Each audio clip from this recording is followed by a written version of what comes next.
Hey, how you doing? I'm Dan McGee. Welcome to my garage. Today we have a very special guest. He's a musician, songwriter, Sam Akhtar. How you doing today? You could, what is it? Sam Akhtar. Okay. I knew I'd mess it up, That's so okay. that's fine. Don't worry about it. Okay. So tell me a little about yourself, like where you're from and your travels to where you're at are today. Well, I was born in Chicago, June 27th, 1997, and I lived in the city till I was about 3, and then I moved out to Skokie, and I lived there till I was about 12, and then my family and we moved to Toronto, and we lived there for about 10 years, and now I'm just back in Skokie, living in Skokie again. So living in Canada, was that much different than living in the United States? There's certain differences, but it's more they're not enormous differences. It's just more vague. It's just little differences you notice. Like the pace of life is a little more quicker in America than it is in Canada, and I think it's just America's basically. It's not that different. America is just a little more. It's just an extreme version of Canada, more intense. Is it? Yeah. Okay. So you glad you're back? Yeah, I like being back. I like America. I like being in the center of where everything's happening. Canada's kind of always been in the shadow of America, so it's not quite the same. Now, tell me about being a musician in Canada. Are there many places you could play, or? It depends which city you're in. If you're in the major cities like Toronto or Montreal or Vancouver, then you can do it. If you're in a smaller city, then you can't really do it, but those cities that I just mentioned have pretty good music scenes. Toronto has a very good music scene. Vancouver has a very good music scene, and there's a lot of very good artists, a lot of different genres, and it's a good place to do it. It's a good place to do music if you want to do it. Yeah, there's been a number of really good artists that came out of Canada. Bryan Adams. Rush. Rush. Neil Young. Yeah, there's a new artist called Mac DeMarco who's very good. He's from Canada. There's a lot of good indie bands coming from Canada, Toronto and Canada and all over. Oh, so nice. It's good. Good Toronto. Good Canada. Right. Right. So what is now? Did you have a band there, or were you playing by yourself? Yeah, so I started playing music when I was about. I got into music when I loved music all my life, pretty much, but my parents used to play music, and then I got into the Beatles and classic rock kind of when I was a kid, and then when I moved to Canada, that's when I got to high school, I kind of decided, that's kind of when I slowly made the transition from listening to music to wanting to do it. Okay. And after high school, I formed a band called Lithograph. Oh, neat. With 2 other guys, a bass player and a drummer. We were together for a couple years and played some shows, but it ended up breaking up, unfortunately. So now I'm in Chicago and I'm just trying to get a new band together. Well, that should be. There's a lot of musicians in Chicago. I found a drummer so far who's pretty good. He likes this. It's just a bass player I'm looking for. So I'm planning just to go around, to go see some shows and just try to hunt someone down. So are you, when you get a band together, where are you going to be practicing? I found there's a rehearsal space that I found not too far from my house. Oh, nice. And you just pay the guy like $20, and So it's specifically for that. His main thing is record. This guy, he mainly records band, but he also has he also rents out the space so bands can practice. Oh, nice. And there's a drum kit and everything there, so it's easier for the drummers. They don't have to lug it around. They can just come to this space. Yeah. I've noticed that lately because I've been looking up different band information, and there's I never knew that even existed. That there were band spaces where you practice and the drums are already there, and you just pretty much. A lot of them you have to rent out by the month, though. There's not that many you can rent out by the hour. A lot of them you rent out by the month, and you have to pay a ridiculous amount. I'm just curious. What does something like that go for? I've seen I go from anywhere from $400 to $700 a month. Okay. But those are high end ones. I mean, the place where I'm at is good. Is good because you can just rent it by the hour, which is easier. Okay. But now, if you rent it by the month, do you still have to Then it's yours 24/7 for that month you rent it. You can come in okay, whenever that's you what I want. was wondering. Is it like, do you have to work around other bands? No, it's yours. I'm pretty sure. I think every space has a different policy. I'm not sure. Okay. I have to But check if you're them doing out. it by the hour, whatever time's available. Yeah, in my old band, they had their own house. They lived on their own, so we could just have everything up there. It was like our own little HQ. But Right. Which that could happen now, depending happen on now. if Who you I get find. if you get a yeah, it's nice to have that as a band instead of working out for a rehearsal space. It's nice to have your own little headquarters. I mean, it's People funny in. you hear interviews with some of these famous bands, and the reason that the bass player was the bass player was because He had a practice space. he had the space that they could practice. That's why Bill Wyman joined the Rolling Stones, because he had a good amp and he gave them cigarettes. Yeah, right, exactly. That That's happens. pretty interesting. How just the littlest thing changes out. history. It helps out. That's why a lot of people who shouldn't be in a band are in bands, because they have something, especially in the early days. Yeah. All right. Well, why don't we take a quick break and you can play a song for us? I'd be glad to. All right. Sounds good. Thank you. The people everywhere seem to be scared, 'cause they know there's no one in control. The things you have reaped, the knowledge you stored has more than you should know. I've seen you 1,000 times. My thoughts get lost in the paradise in your eyes. The warnings I heard, the facts I ignored, I'm sure there's no one more absurd.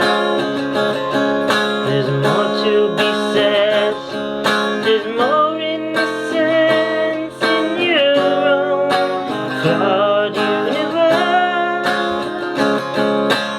I've seen you 1,000 times.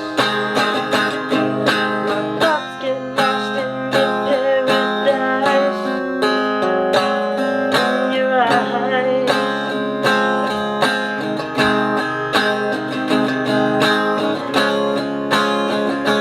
I'm tired of fighting this war.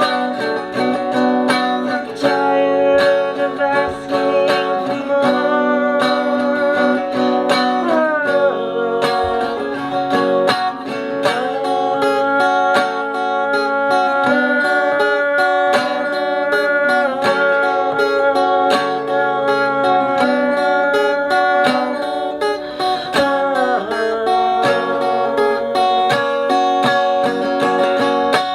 living this way. Would you persuade a child to run a mile? Pedestals await, my mind is too awake to play this flimsy game. I've seen you 1,000 times. My thoughts get lost in the paradise in your eyes.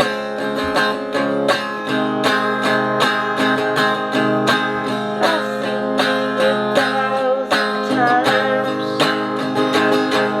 My thoughts get lost in the paradise in your eyes.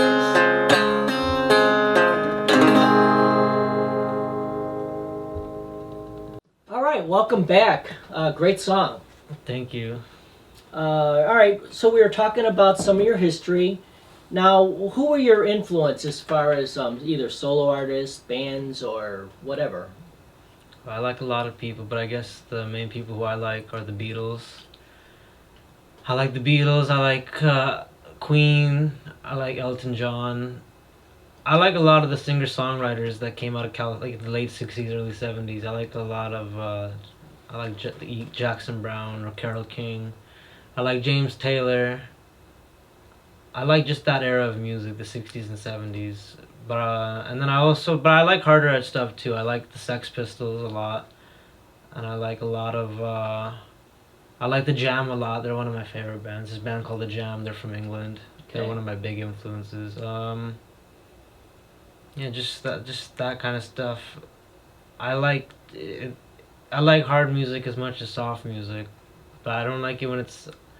I don't really like heavy metal or things that are too unstructured. I really like songs. I like Tom Petty a lot too. I like good rock and roll bands with good songs and good integrity. That's basically what I like. Now, are you a fan of the Eagles by any chance? I like the Eagles a lot. Yeah, they're a little too slick live, but I like their songwriting and singing a lot. Yeah, that's one of my favorite bands. You the probably Eagles, actually. a lot of this stuff that I like. I just mentioned. You probably recall in the '70s. Oh yeah, oh yeah, yeah. Tom Petty was huge. I love Tom Petty. I love the '70s Heartbreakers, because they were a little more rock and roll then. They got a Right. little more slick in the '80s. I like that rhythm section. I think the most important thing for me in a rock band is the rhythm section, because to me that's always been like the foundation. I really like Stan Lynch and Ron Blair, who are the bass player and drummer of the Heartbreakers. I really like them a lot. Now, what about um, John Mellencamp? I haven't listened to John Mellencamp. No, I've heard like I think you'd like him. I probably would, actually, because he's now Tom Petty's from Indiana, right? He's from Gainesville, Florida. Oh, from Florida. That's where they're I don't from, know why yeah. I was thinking. So are and it's funny that you mentioned the Eagles, because the guy one of the people from the Eagles, Bernie Ledden, he was from Gainesville, and his brother Tom Ledden was in a band with Tom Petty. Gainesville, Florida has a bunch of musicians, Stephen Stills and Don Felder from the Eagles, like so many great Wow, musicians. I never knew that. Yeah, it's like a little university town, and it's it's. Oh, just it's a university. Yeah, Okay. so it's just really good reading ground, especially back then. There's Right. musicians everywhere back then, I'm sure. Now you're living in Chicago, up on the north side. I live in Skokie. Skokie. Well, that'd be the north side. Yeah. Down the north side. Now there's a couple of colleges up there, so Northwestern, I think, is in Evanston. yeah, Yeah. which is I think Steve Albini actually went there. This recording guy, Steve Albini. Chicago's got a pretty good music scene. It's got a nice scene. There's a lot of good musicians here. It's a good place to do it. yeah. No, it should be a nice place to get musicians to put your band back together.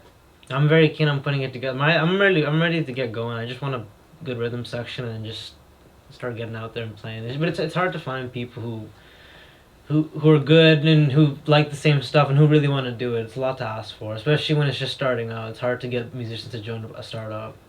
Well, it's what's invest that interesting about going from a solo artist to a band, which you already know that because you were in a band, Hmm.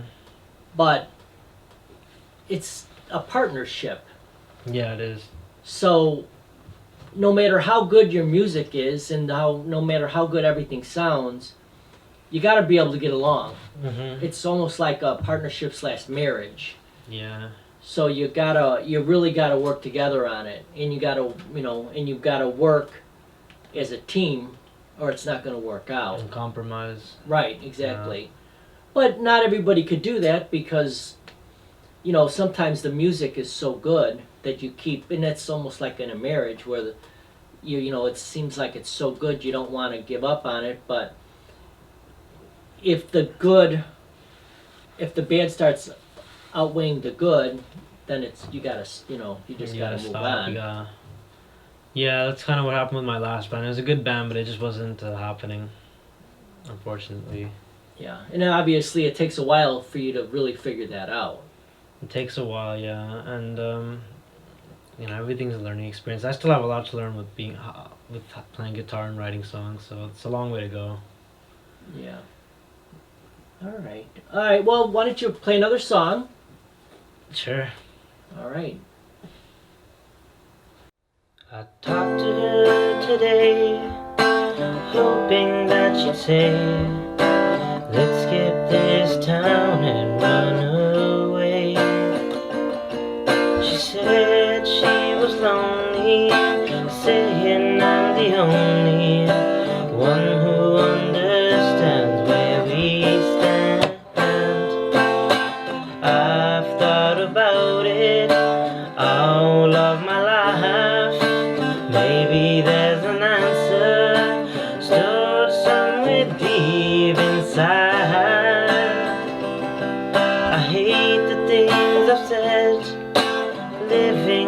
regrets will get you sinking real fast.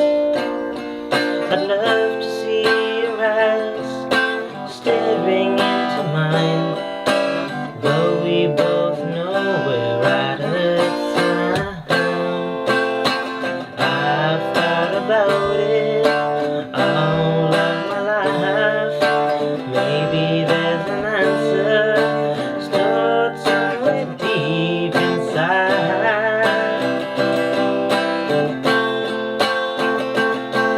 You got me thinking our friendship's overrated. Now I know that there's a chance we won't make it.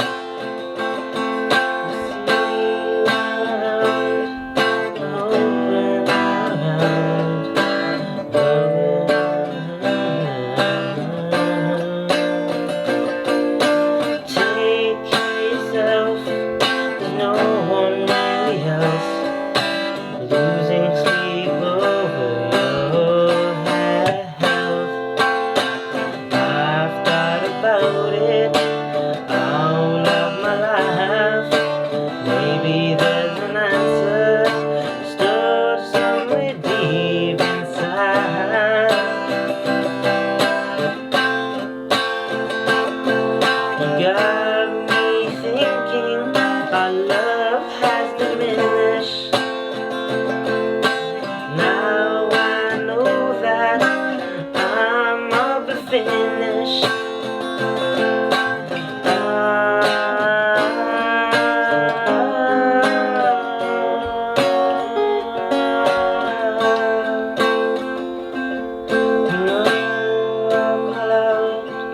I'm stuck inside a cloud, grayer than the stories that we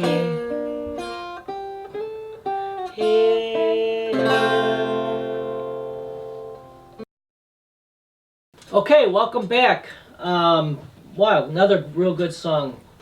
Thank We're talking about a number of things, but let's go to well, how long have you been playing? I've been playing for about 4 years now. Wow, that's kind of amazing that in 4 years you're able to pick up an instrument and be able to write music. I mean, I know musicians that are great musicians that have been playing their whole life. They've been playing 30, 40 years and they still don't write their own music. Yeah, well, that's where I'm kind of unusual because I picked up a guitar for the express written purpose of writing songs. I knew I could write. I had an idea I could write songs before I can really play guitar. Neat. Yeah, so I prefer to play. I started writing like lyrics first, and I realized that I can kind of write, and then I just started figuring out like few basic chords, and then like the first song I ever wrote was like an E, a D, and you're not a guitar player, but it's like an E, an A, E, and D chord, like 3 chords all the way through, because those are like the 3 first chords you learn. So yeah, that's kind of unusual, because most people pick up a guitar just to learn licks and stuff like that. So I never came from that standpoint. So I think I'm a little unusual in that respect. Now, are you familiar with Elton John? Yes, I love and Elton John. built Bernie Taupin? Yeah. I mean, they had a really neat relationship. Great, yeah. The one of them wrote the music, then the other one wrote the words, and then when he put them together, so it was Bernie amazing. What Bernie would do is he just write like a stack of lyrics by himself, and then he just give them to Elton. And I've seen Elton John do an example of it. He just like has it, and he knows scales and music so well that he could just make a song out of it. And he just Is that how it was? The That's lyrics how it usually was, came yeah. first? the lyrics would come first, then he'd just like make a song out of it. Like I've seen him get like a cookbook, and then he's just making a song out of it. Like it's pretty crazy. Wow. Because he went to the Royal Academy of Music, and he's like a real like trained musician. But I love Elton John. I love Hanky Chateau. I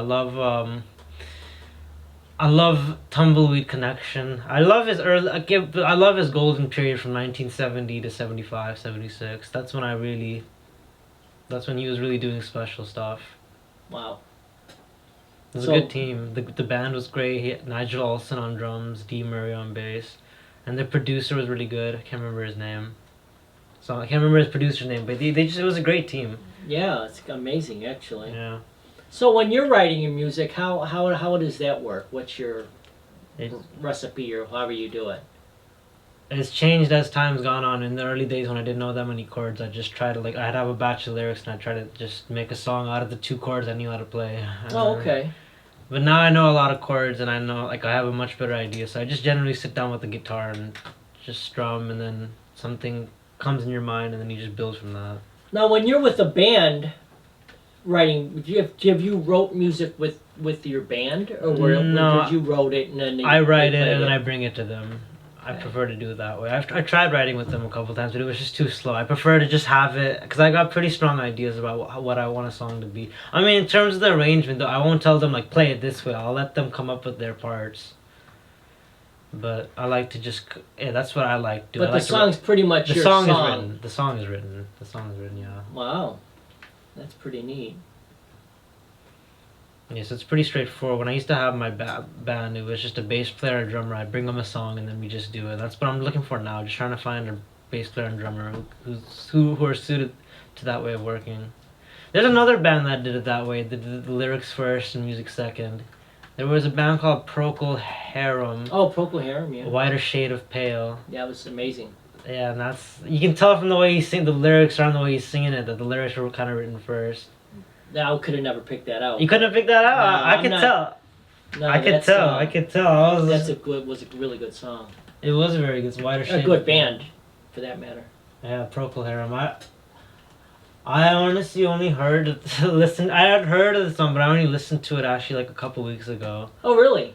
Yeah, So there's a it's a really good song. vast amount of music then out there that you're gonna really like once you get to it. Exactly. I think it's not. That's the good thing about today. You could just anything that you want is at the tip of your fingertip. You want a bootleg, you can just pull it up on YouTube. Right. It's not like in the olden days. In the Yeah, no, 70s. it's YouTube's awesome, isn't it? I'm sure your generation would have loved to have had something like YouTube instead of trading all those tapes and stuff. Oh yeah, no, it's I love it. Yeah, I it must listen be to great. so much music. I take it for granted because I've grown up with it, so I don't even Right, realize. yeah. It took me ages to realize, like, oh, there was a time where you couldn't. I remember reading an interview with Kurt Cobain where he's like, I was always imagining what punk rock must sound like, and I was like a kid when I read them, like, why didn't you just put it up on like, I don't understand. How do you not Right. know? But Yeah, no, when we were growing up, we were very limited on our music. I mean, we could go buy it, but if we've never heard it, then we didn't really want to buy it because we didn't hear it yet. if those big record companies weren't selling it, then you probably wouldn't have heard about it, right? Right, at that right, time. and it's like there were a few shows on when I was growing up. It was one of them was called the Midnight Special. Great show, yeah. And Yeah. did you get Don Kirshner's Yeah, rock Don concert? Kirshner's rock concert. Yeah, those were the ones that you would hear bands that you would never hear on the radio. Mhm. And that was the big thing that we've had in Chicago growing up in the 60s and 70s.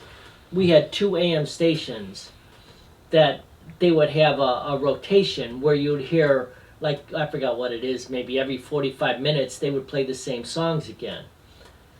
So you were very limited on what you heard. Then there were a couple this is before FM was really popular. Yeah. I mean, you probably you probably never even listened to AM station. I barely listen to radio. Listen to radio for my music. Right. But yeah, when FM came in, there was a lot of other songs that you could hear now. Yeah. But when it was AM, it was all commercial stuff. I mean, you would, like I said, every 45 minutes they would play the same song. So that's why this stuff became so popular, because that's all you heard, and it was so much repetition that you couldn't get it out of your head. Did punk come to Chicago in 1977, or did it take a little longer? I couldn't even tell you when it came, but it definitely would have came on an FM station. Yeah. It would have never. When did FM start getting popular? Wasn't that in the 70s?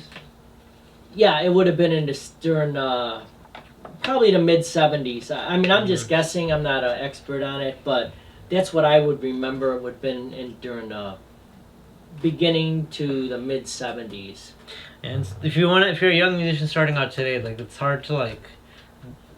it's hard. You can't really reference back to people who you've been inspired by because when they were starting out the record, how you went about getting into music was totally different. Because there's, like in the 20, 30, 40 years ago, like if you were a young guy starting out, your goal would be to get a record contract. Now it's not like that. Now it's up to the artist to utilize the tools that he has available. Well, that's what's kind of neat. That's the good thing. You're living in an age now where your studio is on a laptop. On your laptop. You could do a laptop studio. And how you get that across to people is up to you. Right. And again, there's no different than it used to be. That it's all about marketing your music. That's what it is, yeah. You could be a really good musician, and if you don't know how to market it, then you're going to be a really good musician that's a waiter. That's a waiter, you know what exactly. I mean? You're not going to be able to... that's part of talent, like knowing how to get your music across. Well, it absolutely is. Yeah, I mean, that's not. It's not just enough to be a good singer. No, it's absolutely not. And, you being in the right place at the right time helps. Absolutely. And that has to do with, going to that place that's real popular with music, like Nashville. A lot of people think Nashville is, a bunch of hillbillies, doing country music. It's far from that. A lot of very seasoned session cats. It's my son is how old are you? I'm 22. Okay, he's 1 year younger. He just turned 21. He's down in Vanderbilt right now. And that's right in Nashville. So we go down there and visit them. And it's amazing, the music scene down there. Yeah, I'm sure it's very rich. Yeah. But, yeah, you got all these musicians that are awesome musicians that they are down there just to get discovered. It's sort of like the Hollywood scene, where people would go to California just to get, their to get discovered so they can become an actor. Exactly. Well, I guess the two real hot places right now, from what I understand, is Nashville and Austin. Texas. Austin is very good, yeah. So, but during the 60s and 70s, definitely 70s, California was California. California was a real hot area to go. So. Yeah, it was definitely California back then. Yeah. All right, let's take a quick break, and then you could play another song for us. Good. All right. Years ago, there were promises that were made. 60 years later, a country in decay.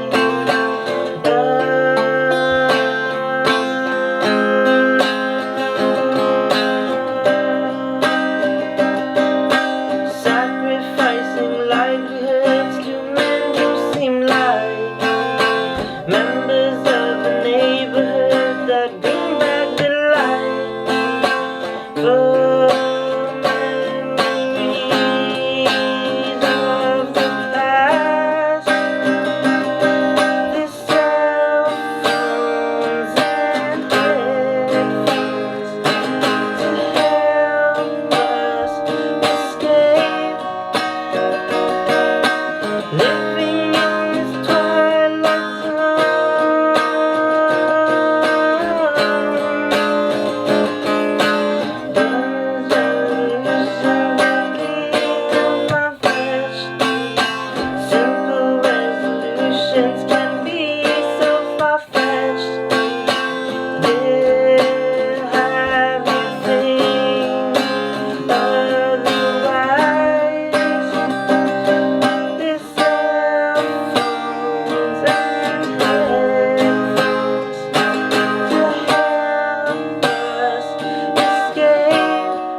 right, welcome back. Great song. Thank you. Now, what do you think about today's music? I think it's terrible. I think it's just, it's not very good. It's just very, well, today's pop music anyway is not, I don't like at all. It just has just computerized crap. I don't really relate to it.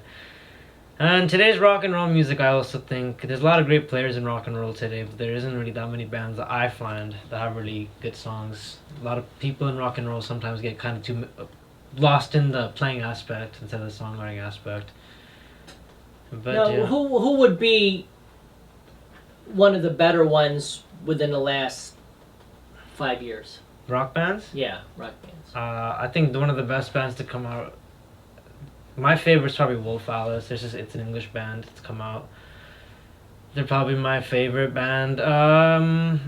Do they get any airplay anywhere? Or is No, this they're pretty popular. Are they? They're not huge, but they're in England. They're very, very popular. It's And what's the name of it? Wolf Alice. Wolf Alice. They've released a couple of albums. Right now they're kind of on a hiatus, but they've released 2 albums and they're very good and they're pretty popular. And like the bands, yeah, and there's also a band called Tame Impala. That's very good. And there's also I'm trying to think of bands. Mac DeMarco's good, but he's not a band. He's got a band, but I'm trying to think of bands. There's good bands today. I mean, there's one band. There's a band called Greta Van Fleet that's got really Oh, popular. yeah, I know that. I didn't like them. I thought they were Yeah. it was too much of a carbon. They were, Copy. yeah, they sounded like. Which is fine. Zeppelin. It's fine to have your influences, but it sounded like it seemed like a pastiche more than anything else to me. It didn't seem that interesting, but Yeah, but yeah. you have to I'm dig to find familiar good with rock that. bands. They're not gonna push it at you these days. You're gonna have to go find it on your own.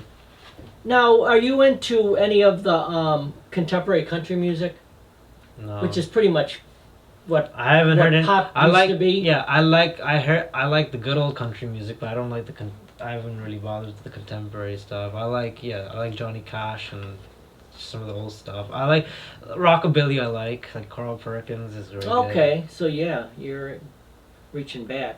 There are some really good contemporary artists that you'll never hear on the radio. No, definitely not. There's a lot of good artists these days, but it's just hearing them, the exposure. They don't get that exposure. Right. That's why I'm almost all my music right now is through YouTube. Mm. Because once you find like a band sound that you like, then they kind of guide you towards similar music. Did you ever Exactly. notice that? Yeah, I've noticed. You know, that. you just kind of let it roll. You don't Mhm. pick it.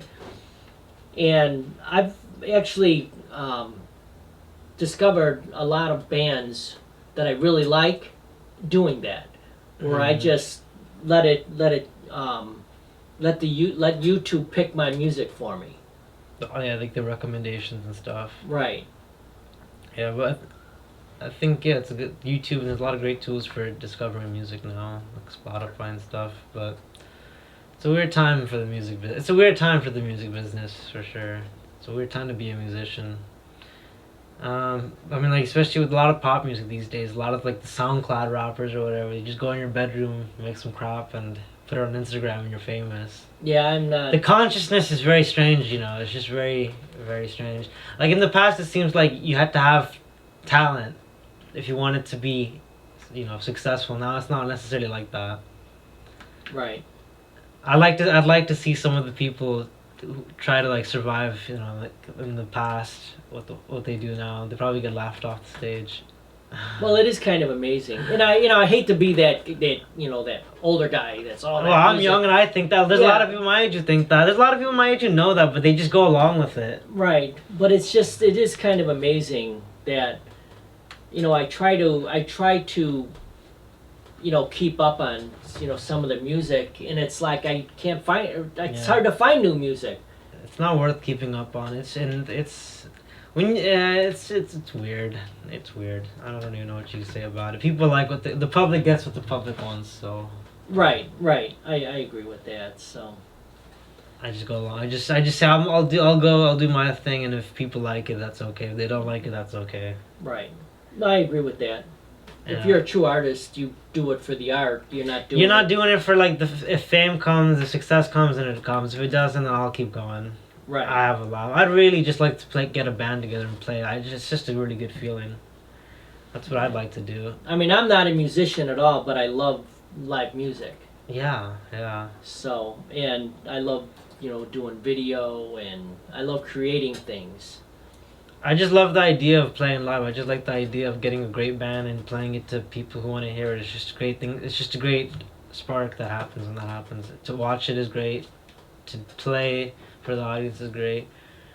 That's just the main thing. That's the good thing about today. Now that there's no, if a rock band wants to survive today, they have to play live because that's like the only way they're gonna make any money. Right. By playing live or selling merch. So that's kind of good. It's kind of the real test. If you're a real band, you should be able to play live. Right, absolutely.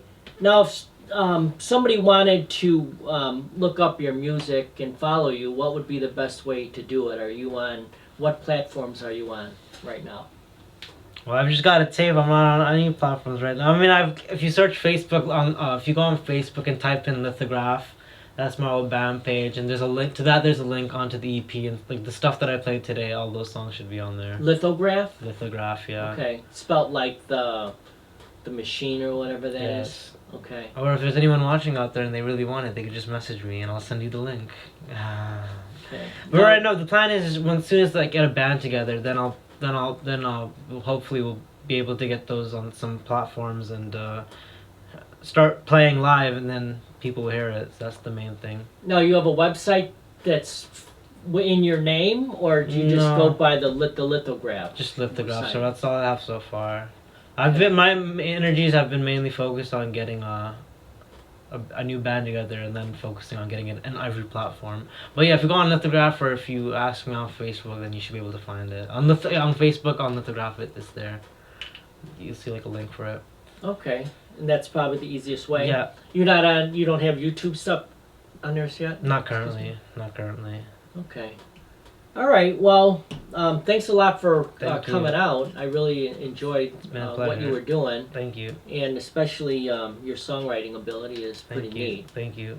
So yeah, when you get your band together, if you want to come back, I'd love to have you, because to see what the difference is going to be. It'll be a 'Cause, big difference. Yeah, It'll I be a mean, lot just what you better. played today was really good. So Thank you. put a nice mix in there. It should be awesome. Yep. Thank you. All right. Well, Thank you. Thanks people again. who are watching. Peace and love.